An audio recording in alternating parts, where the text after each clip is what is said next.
अखिल भारतीय विद्यार्थी परिषद के 17वें राष्ट्रीय अधिवेशन के गोरखपुर में सकुशल समापन के बाद एबीवीपी के कार्यकर्ताओं ने प्रेस कॉन्फ्रेंस किया। प्रेस कॉन्फ्रेंस के दौरान एबीवीपी के राष्ट्रीय महामंत्री डी वीरेंद्र सिंह सोलंकी ने कहा, एबीवीपी का 17वां राष्ट्रीय अधिवेशन भारत के गौरवशाली इतिहास की याद दिलाता है। एबीवीपी देश में हुए सकारात्मक परिवर्तन का परिचायक है। विचारों की प्रतिबद्धता और चरित्रवान विद्यार्थी निर्माण का कार्य करने वाला विद्या का सबसे विराट छात्र संगठन है। का इस प्रेस कॉन्फ्रेंस में हार्दिक स्वागत है। आप सब आए हैं, इसके लिए आप सबको बहुत बहुत धन्यवाद।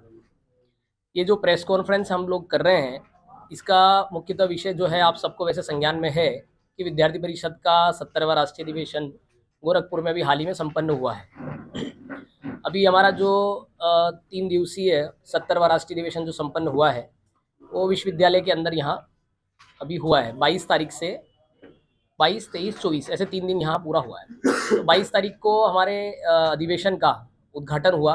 उद्घाटन में हमारे जो मुख्य अतिथि रहे हैं श्रीधर वेम्बू जी भी रहे हैं। तो वैसे जो विद्यार्थी परिषद वर्ष भर कार्य करती है, उस पूरे वर्ष भर कार्य का जो लेखा जोखा होता है, कार्यक्रम होते हैं, हमारे जो मेंबरशिप होती है, ऐसा पूरा जो हमारे साल भर का जो काम है वो विद्यार्थियों के बीच में हमारे निवर्तमान जो अभी महामंत्री श्री अतुल शुक्ल जी, उन्होंने उस जो 22 तारीख के दिन वो रखा, उसमें जो इस वर्ष की हमारी जो सदस्यता है वो 55,12,470 सदस्यता इस बार हमारी हुई है देश भर के अंदर। इतने सदस्य विद्यार्थी परिषद के इस वर्ष बने हैं। और उन्होंने मंत्री प्रतिवेदन रखा, उसमें सदस्यता के अलावा हमारे जितने भी कार्यक्रम हुए हमने जो वर्ष भर किए हैं वो सब आए हैं। उसके बाद हमारा जो पहले दिन में उद्घाटन हुआ, उद्घाटन में श्रीधर वेम्बू जी हैं। श्रीधर वेम्बू जी पद्मश्री से सम्मानित है और तमिलनाडु के बहुत बड़े उद्योगपति जिनका वैश्विक स्तर पर व्यापार चलता है। उन्होंने आए विद्यार्थियों को बहुत अच्छे से उन्होंने मतलब एक तरीके से उन्होंने आकर प्रेरणा दी स्टूडेंट्स को। उन्होंने बताया कि सेल्फ रिलायंट कैसे बना जा सकता है ना, स्टूडेंट्स का कैसे उद्यमी क्षेत्र में आगे बढ़ा जा सकता है, कैसे उनको मतलब उनके भविष्य में वो क्या डायरेक्शन में आगे बढ़ेंगे तो भारत को भी लाभ होगा और इंडिविजुअल विद्यार्थी जो है उनको भी एक तरीके से उनका जीवन भी पूरी तरह से ब्लॉसम हो पाए। ऐसा उनका बहुत अच्छा भाषण भी रहा। सब विद्यार्थी उससे बहुत ज़्यादा खुश हुए, बहुत अच्छी सीख लेके गए। तो उनका हुआ उद्घाटन सत्र जब हुआ, उसके पश्चात उसी दिन हम लोगों ने 5 प्रस्ताव, एक प्रस्ताव हमारा पूर्व में जो राष्ट्रीय कार्यकारी परिषद थी उसमें पारित हो चुका था और उस दिन 4 प्रस्ताव हमारे पारित हुए, मतलब रखे गए विद्यार्थियों के बीच में, और कुल 5 प्रस्ताव हमारे रहे।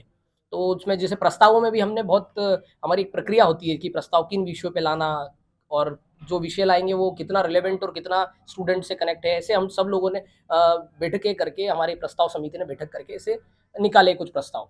तो उसमें हमने प्रस्ताव निकाला है कि जो शिक्षक की गुणवत्ता जो गिरती जा रही है उस पर भी एक प्रस्ताव आना चाहिए, तो वो प्रस्ताव हम लेकर आए। एक जो डे बाय डे हम देख रहे हैं कि पिछले कुछ समय से जो निजी से के साथ साथ जो गवर्नमेंट इंस्टीट्यूट्स भी है, चाहे कॉलेज हो, चाहे स्कूल हो, चाहे कोचिंग्स हो, इन सबकी जो फीस है वो उसकी वृद्धि होती जा रही है। वो फीस हाइक बहुत बड़े लेवल पर हो रहा है। तो वो सभी विषयों को जोड़ते हुए एक शैक्षणिक शुल्क जो है उसकी वृद्धि जो है उसको लेकर भी एक हमारा प्रस्ताव आया है। और तीसरा जो हमने अभी देखा है कोरोना के बाद से जो कैंपसों में भी देखा, समाज में भी हम लोग देख रहे हैं कि जो मिलावट होती जा रही खाद्य पदार्थों में, उसको लेकर भी हम प्रस्ताव लाए कि खाद्य पदार्थों में जो मिलावट है कहीं ना कहीं वो ह्यूमन हेल्थ को बहुत ज़्यादा डैमेज कर रही है और आज की जनरेशन तो ठीक है, वो आने वाली जनरेशन्स को भी खराब कर रही है। कई ऐसी बीमारियां हैं जो आज के समय में जो बढ़ रही है, जिसका रेट हम देख रहे हैं कि कई रिपोर्ट्स में बहुत हाई आ रहा है, उसका कारण कहीं ना कहीं देखते हैं तो यही लाइफस्टाइल डिसऑर्डर्स हैं। और उसी के अंदर सबसे प्राइमरी अगर देखा जाए तो खाद्य पदार्थ का विषय आता है कि खाद्य पदार्थ के जैसे इंसेक्टिसाइड्स, पेस्टिसाइड्स का उपयोग होते जा रहा है। तो ये सब चीज़ों, और वही चीज़ हम खा रहे हैं, पैक्ड फूड खा रहे हैं। कॉलेजों में पैक्ड फूड, फास्ट फूड मिल रहा है, पैकेजिंग वाला फूड मिल रहा है, एयरपोर्ट, रेलवे स्टेशन, हर जगह वही मिल रहा है। और विद्यार्थी और युवा देश का मेनली जो है वो उसी चीज़ का सेवन कर रहा है। तो उसका जो नेगेटिव प्रभाव है वो समाज में आने वाले समय में ना रहे, उसके लिए ऐसा प्रस्ताव हमने पारित किया और उस पर हम काम भी करने वाले हैं।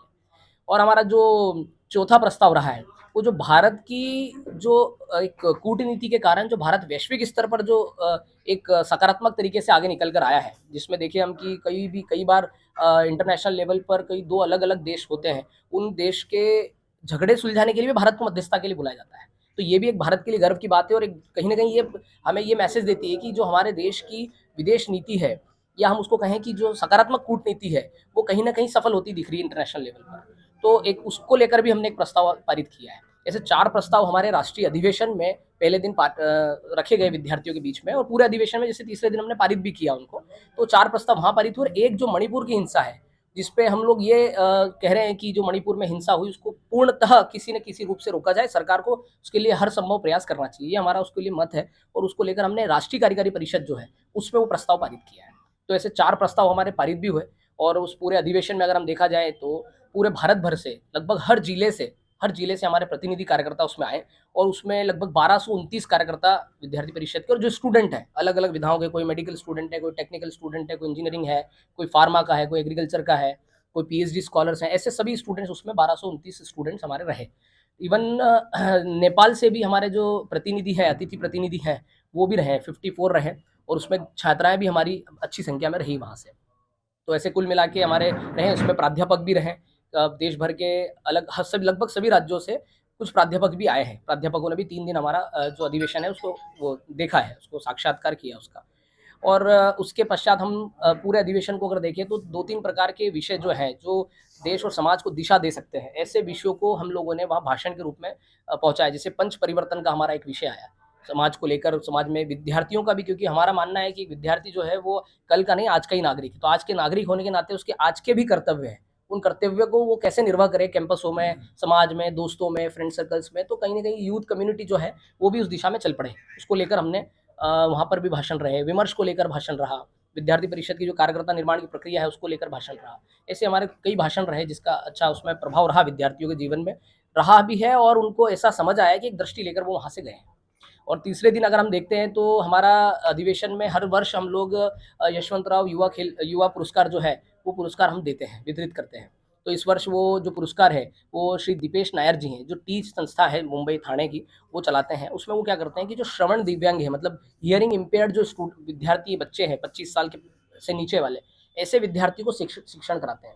उनको पढ़ाते भी हैं और उनको आने वाले समय में उनका प्लेसमेंट भी कराते हैं, इवन उनका पूरी लाइफ की ज़िम्मेदारी वो लेते हैं।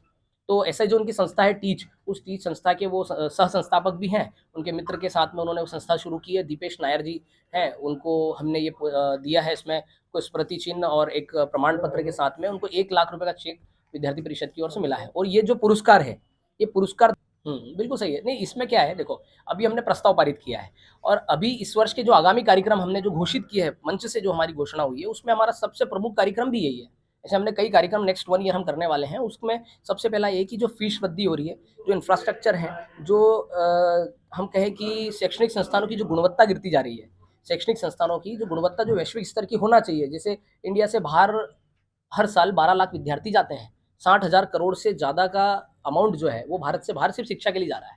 देश के उपराष्ट्रपति जी बोल चुके हैं इस विषय में। तो जब इतने विद्यार्थी जा रहे हैं, तो क्यों ना उस प्रकार की जो हायर एजुकेशन है, उस लेवल की जो वैश्विक स्तर की एजुकेशन है, वो भारत में उपलब्ध कराई जाए।